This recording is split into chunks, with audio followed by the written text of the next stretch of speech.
Hey guys, this is AHAT Movie Reviews, and today I'm going to be reviewing the sequel to the 2018 Halloween movie, Halloween Kills.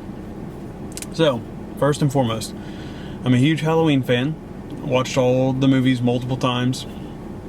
Halloween molded my childhood. So, my expectations were pretty heavy going into this movie. Not as heavy as the 2018 Halloween movie, because I really enjoyed aspects of that movie, but I feel like there's a lot of aspects that fell short. Now, I will say, I did not like the ending of Halloween 2018. But, watching this movie, it makes the ending to Halloween 2018 a little better. I really, really love this movie. It's not for everybody, and it's probably lower on a lot of Halloween fans' list, but from the opening of this movie, even from when the Universal logo pops up, the music in this movie, the John Carpenter score that he does a remix to, that he kind of did in 2018 but does it different here, is just haunting from the beginning, the first frame of the movie. And, this movie does something really unique. It opens up kind of connecting to the last movie, and then it does a flashback. That flashback scene is one of the most unique things I've seen in a Halloween movie. It's probably my favorite scene in the whole movie.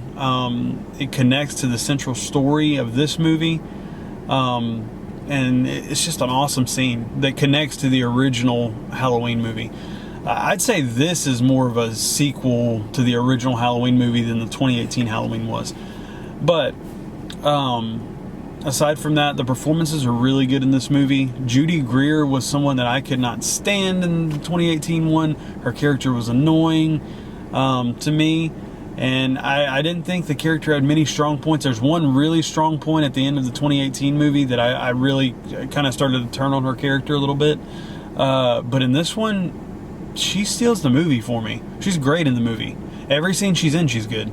Jamie Lee Curtis is limited in the movie because of, you'll see as the movie plays out why she's in a limited role, but she's really good in the movie. Andy Matichak, who plays the granddaughter, is really good.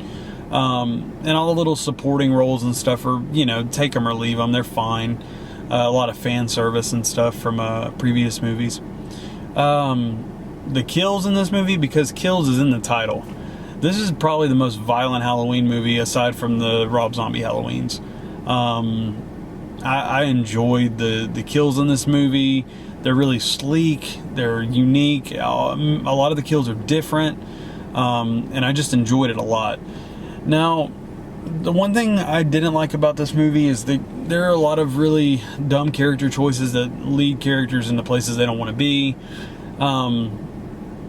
And it's a continuous thing that happens during the entire movie. But it being a horror movie and stuff, you can kind of glance over stuff like that. It's still very noticeable, especially with the second watch.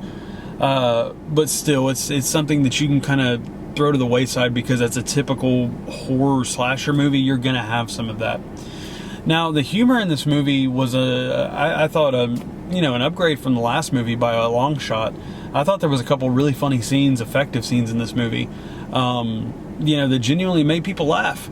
And if you can do that, then you're doing what you can. This is a horror movie. You're trying to scare people, but if you can also offset that with a little bit of comedy here and there, then why not?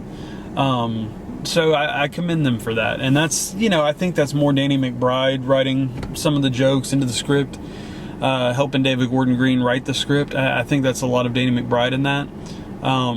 This movie did a really good job of getting you attached to little side characters right before we know the inevitable is about to happen, with Michael Myers entering.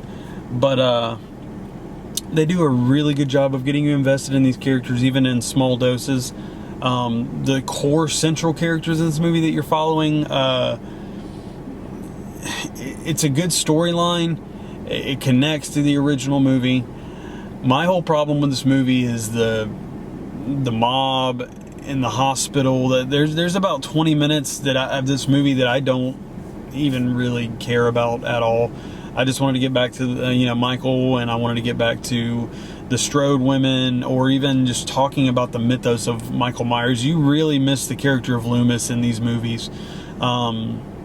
Just explaining the psyche of this character and explaining the origins of evil and all this stuff. It's frustrating to not have that, and you definitely feel a void there. You feel it.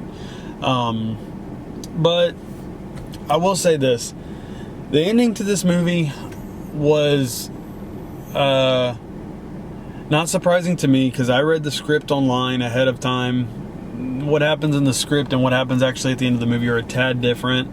I wish I didn't know going in. I really would have appreciated it more.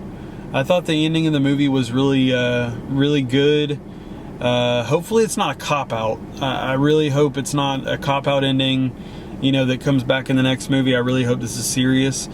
But it's extremely effective. It comes out of nowhere. You don't really... I mean, maybe some people see it coming. If I wouldn't have read the script, I wouldn't have seen it coming. Just because of the landscape of everything. But, overall, I would give Halloween Kills a 7.5 out of 10. I really, really enjoyed this movie. It's probably my second favorite horror movie of the year behind Candyman. And I think everyone that's a Halloween fan and likes horror flicks should go check it out.